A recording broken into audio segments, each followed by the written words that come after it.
भारत में रेलवे सिर्फ सफर का जरिया नहीं बल्कि देश की जीवन रेखा मानी जाती है। हर दिन करोड़ों लोग ट्रेनों से यात्रा करते हैं और लाखों टन माल देश के एक कोने से दूसरे कोने तक पहुंचाया जाता है। लेकिन अब भारतीय रेलवे सिर्फ रफ्तार और नेटवर्क बढ़ाने पर ही काम नहीं कर रही, बल्कि भविष्य की ऐसी तकनीक पर भी ध्यान दे रही है जो पर्यावरण को कम से कम नुकसान पहुंचाए। इसी दिशा में भारत ने एक ऐतिहासिक कदम उठाया है।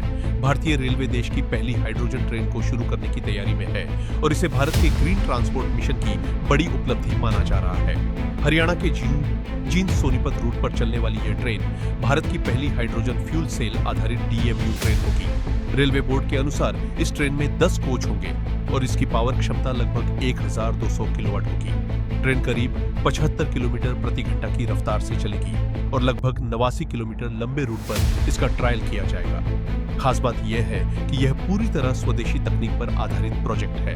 डिजाइन से लेकर निर्माण तक का काम भारत में ही किया गया है। अब सवाल यह है कि आखिर हाइड्रोजन ट्रेन होती क्या है?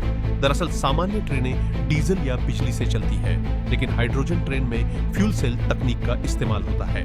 इसमें हाइड्रोजन गैस को ऑक्सीजन के साथ रिएक्ट कराया जाता है, जिससे बिजली पैदा होती है और उसी बिजली से ट्रेन चलती है। सबसे बड़ी बात यह है कि इस प्रक्रिया में धुआं या जहरीली गैस नहीं निकलती, केवल पानी की भाप बाहर निकलती है। यानी यह पूरी तरह क्लीन एनर्जी आधारित तकनीक है।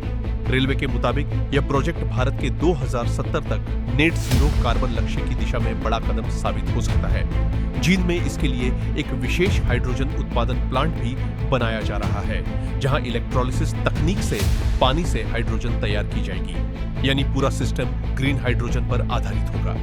अगर यह प्रोजेक्ट सफल रहता है तो आने वाले समय में देश के कई अन्य रूट्स पर भी हाइड्रोजन ट्रेनें चलाई जा सकती है, खासकर उन इलाकों में जहां बिजली का इंफ्रास्ट्रक्चर विकसित करना कठिन है।